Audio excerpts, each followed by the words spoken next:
Hi, friends. Welcome back to another episode of the Howdy Podcast. My name is Jasper. Ooh, the sexual energy. I'm so sorry. I don't know what's going on with me tonight. Look like a fucking mess right now. I look like a train wreck. It's 12 in the morning. So, choo choo, hot mess express. I'm sorry. I'm so sorry. But, anyways, before we begin with today's episode, let me ask you this. How angry do you need to be to kill? I'll give you a moment to think about it. So, we all have probably confronted with feelings of disappointment, anger, and frustration at a point in our life, right? Like how there was this instance where I was lining up at a restaurant. It was a very, very long queue where I waited in line for 45 minutes. And bear in mind, I was still standing somewhere in the middle of the line, but there are these two hunks, these two massive dudes. They walked towards me and cut in front of me without asking. Or another instance when my sibling took my favorite Star Wars shirt from my closet without permission and wore it to match her PJs. Or another instance when my roommate stole hot wings and pizza rolls that I've bought. Oh, by the way, if you're watching this, if Jesus didn't steal hot wings and pizza rolls, neither should you. You know who you are. You know who I'm talking about. Rude much? I'm just kidding. But of course, I was angry, frustrated, and annoyed in all of these situations. But with what happened, can I justify myself to act violently or even to kill? Well, full disclaimer, I've never killed anyone before. I only kill mosquitoes and cockroaches. So today I'll be covering a gruesome murder case that happened not too long ago. Yes, I'll be talking about Thanaphat or Toy Toy. So he's a BL actor who murdered his girlfriend in his home. You might probably recognize him in a popular BL soap drama, Why Are You?, where he played a supporting role called Zen. So Zen is a character who's Zon's friend, and he appeared quite a few times at the beginning of the series. Now, you might think that celebrities, idols, they look so well put together, so perfect on camera, they can never do wrong. They all must be living a decent life, but this is where you're wrong. So what happened? On August the 5th, 2021, his girlfriend was found dead in his townhouse in Bangkok. The victim is a 25-year-old named Pim, so she's a social media influencer. So allegedly she has over 4,000 followers.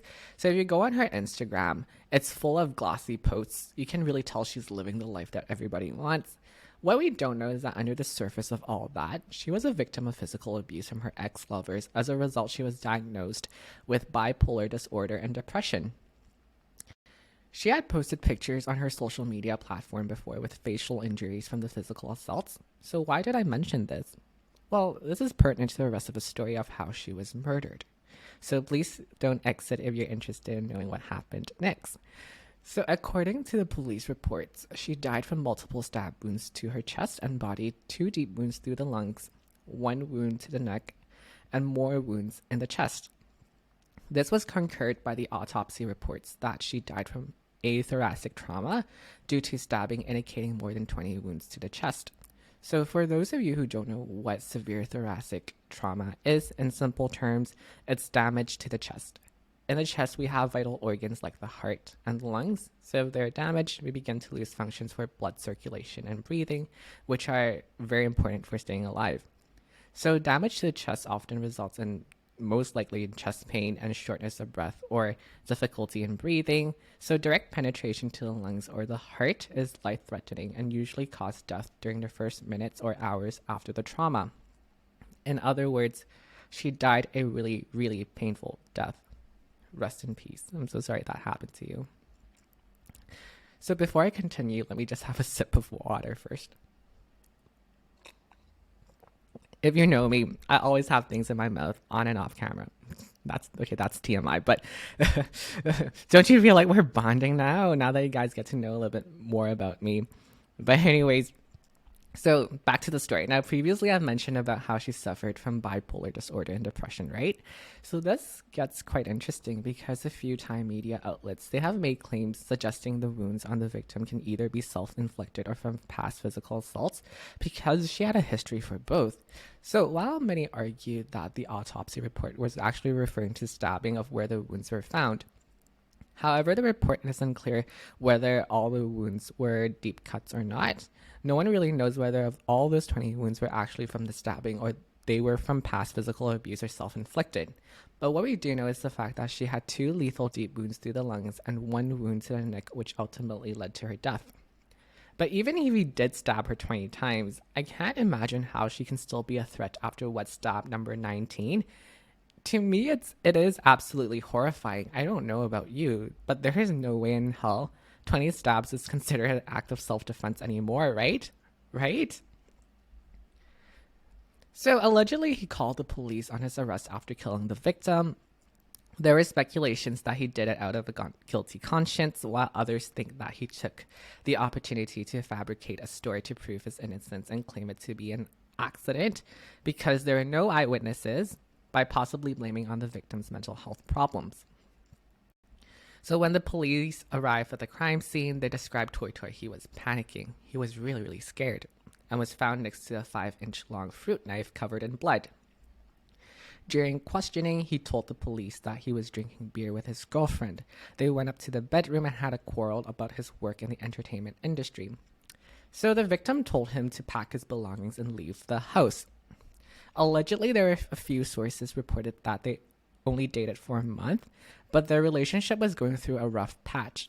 So these sources were in Thai, so I think there is some info that were lost in translation when I was using Google Translate. But it was something along the lines about the girlfriend was jealous and that they had different stances and point of views with his management contract. But nevertheless, drawing from all that, they had a fight over his career and possibly more.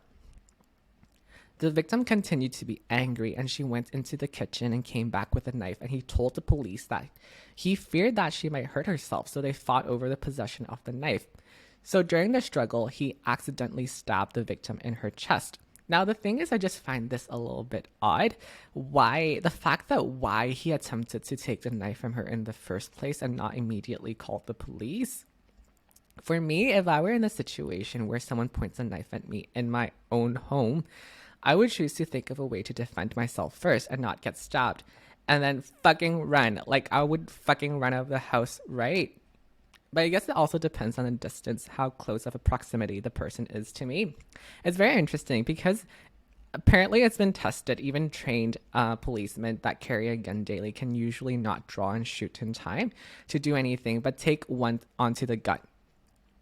But yeah, I'll probably find something in the bedroom to put some distance between myself and the attacker and fucking run. If I'm planning to survive, will not fight over the possession of the knife at all, because that would always end up fatal or injurious for one or more party. I just thought that was just weird that his initial instinct was to get a hold of the knife from the attacker and then, stab her?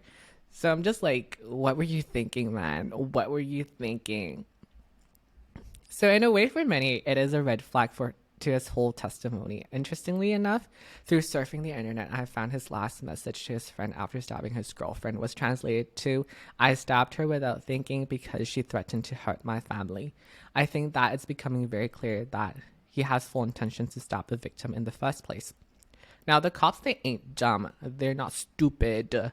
They were dubious whether he was providing all the facts, and so they decided to interrogate him. So during the interrogation, he eventually confessed to stabbing her in a blind rage.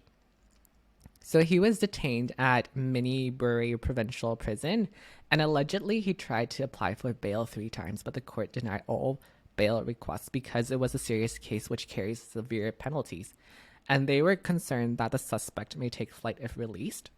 Eventually, the court decided to press charges for intentional homicide.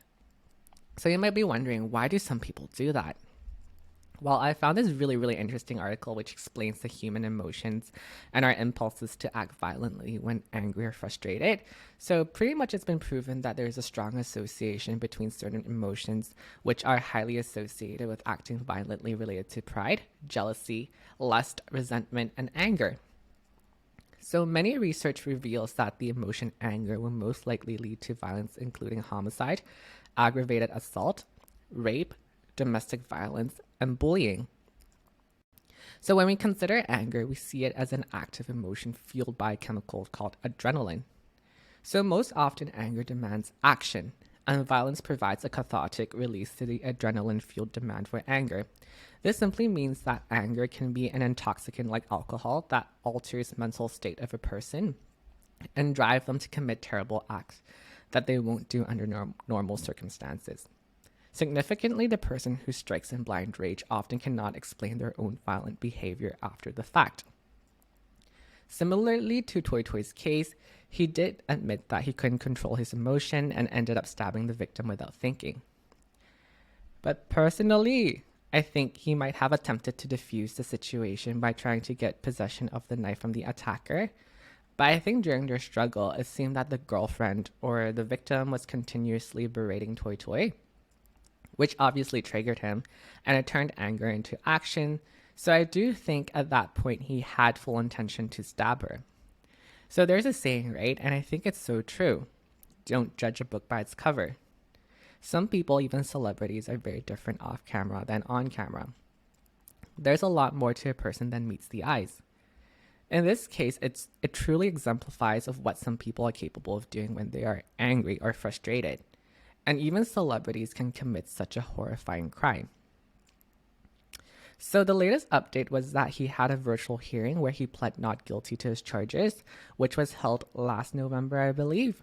So I'm guessing his lawyer is trying to fight all his charges. Other than that, there hasn't really been new updates about this case, but I really hope that Pim's family can finally get the justice that they deserve. So anyways, let me know what you think of this case, and if you have any other podcast suggestions, feel free to leave them in the comment section down below. If you enjoyed today's podcast, please don't forget to give me a like, subscribe to my channel, and also follow my Instagram, Patreon, Twitter, which will be linked in the description box down below. I'll see you guys. Bye!